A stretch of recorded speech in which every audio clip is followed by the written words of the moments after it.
everyone. I'm so sorry I haven't done any videos on anything, just for like Christmas and New Year, and oh god, it's been so stressful. My nephew was 5 on Christmas Eve. I don't even want to talk about it. It's emotionalising me. Anyway, um, long story short, I'll just jump to the chase. Just before Christmas, and this is what is sticking in my mind, um, there was this lady who was herself, middle-aged lady, and she looked extremely upset, like distraught, and I was like, oh, she really looks like she has been having like a good cry. So as the night went on, she was sitting herself, and we got talking. Because me being me, I was like, that, oh, she's clearly upset about something. That's not right. That's a shame. So yeah, to cut to the chase, we got talking what her problem was, and the problem was her daughter was anorexic and she was in hospital, and she was out of hospital in recovery. She wasn't out that night, obviously, she was home with her dad. Um, and we got the conversation how I used to be anorexic, and the lady was crying, and she's like, but you're so beautiful, you look like you've not had a problem in your life. Yeah, if that was the case, that'd be awesome. But you knock on anybody's door and there's going to be skeletons. So she was asking the questions I don't have the answer to. No one has the answer to. Like, why did my daughter do this? Why did you do it? Why did you do that to yourself? Why has she done this to herself? And she was like crying her eyes out. So yeah, I told her I've not got the answers. These things happen. It's just life. And she asked me if I had, any advice. So with her being in recovery, so I gave her some recovery tips that worked for me, and I've wrote them down here to tell you. Maybe it'll be of help of you or somebody who you know, or things like that. So yeah, I'll just quickly go through them. There's not a lot. Recovery tips: exercise you enjoy. It's pretty straightforward. Just don't be stuck in the same routine. Don't go to the gym for like hours on end where it's going to bore you and you're going to get sick of it, and it's just going to put you back in that frame of mind of you being sick. Like trying to lose weight, and it puts stress and pressure on you. Just find something you enjoy: dancing, swimming, boxing, whatever. Something that's more mind active as well as your body. So yeah, pretty straightforward. Exercise that you enjoy or you think you'll enjoy. Don't spend too much time alone. Now, I have this problem still on a daily basis, and I'm my own worst enemy at times, and you don't want to be alone, especially if you're overcoming an eating disorder, because it's your mind, you argue with yourself, you get too much thoughts that build up in there. So yeah, phone a friend, go out with a family, even if you go out yourself and you do some window shopping or whatever, just try and minimise how much time you actually spend yourself. Hide your scales and mirrors, guys. Come on. We all know that we're good at lying and hiding shit. So yeah, if you've got your scales and your mirrors and you're having irrational thoughts, you're going to mirror check, you're going to weigh yourself, and you know the rest. It's not going to end well. So yeah, I hide them. I mean, I don't advise you have scales anyway. I only ever use scales to weigh my suitcase before I go away, which isn't very often. So just hide them or get someone else to hide them if you have to, because it's going to help you big time. Study recovery tips like this.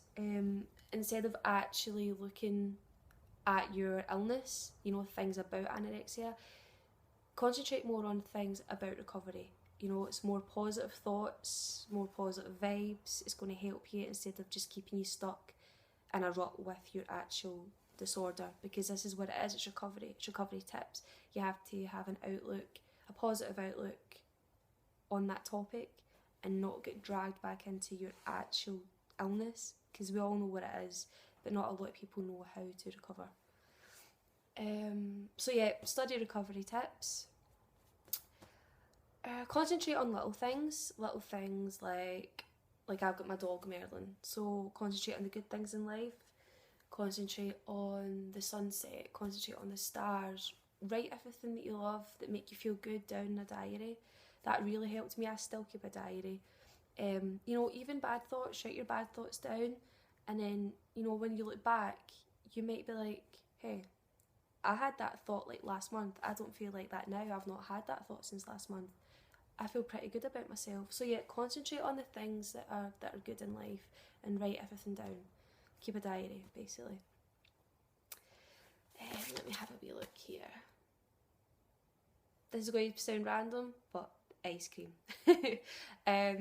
To sum it up, a food fear.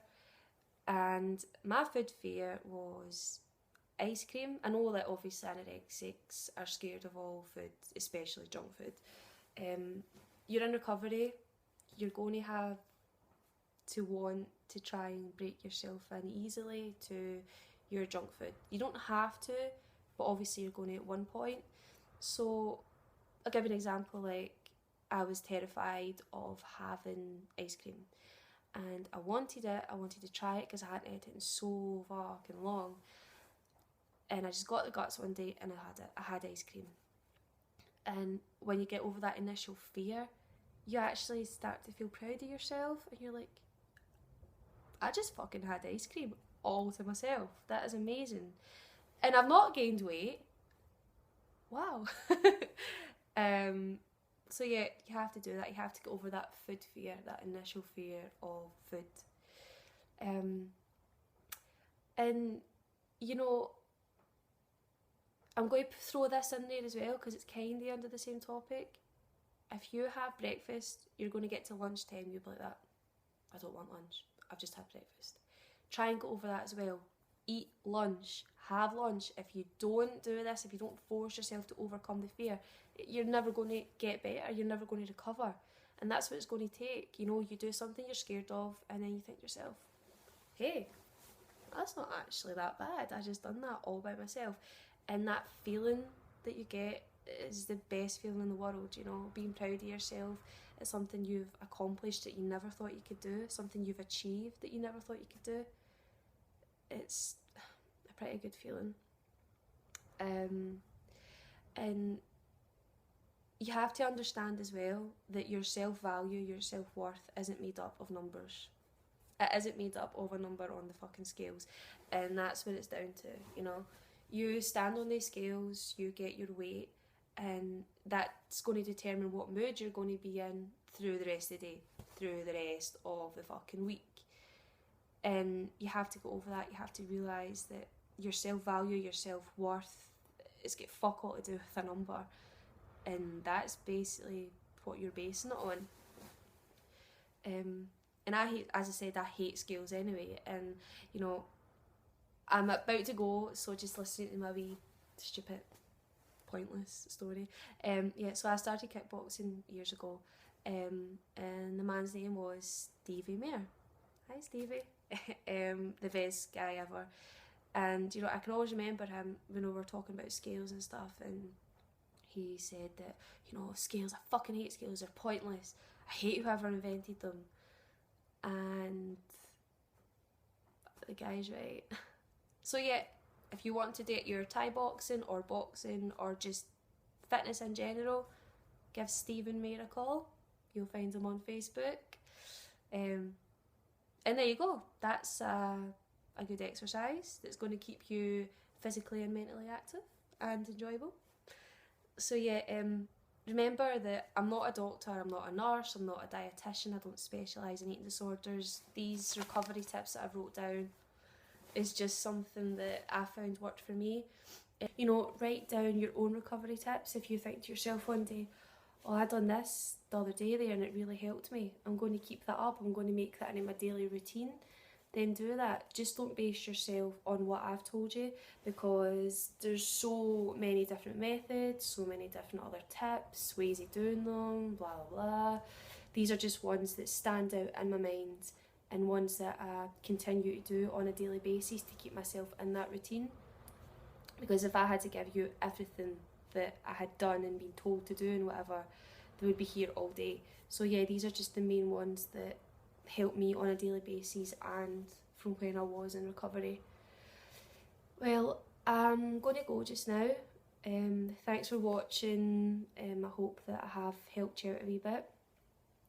And just remember that the most difficult, hardest, upsetting journeys that seem impossible to accomplish, see in the end, they are the most rewarding.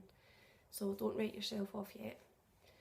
and you can mail me or get me on YouTube, you know, whatever way you want to contact me, then I'm more than happy to help out. Well, I hope that everybody's doing well, and any questions, you know where to find me. Thanks for watching. Bye.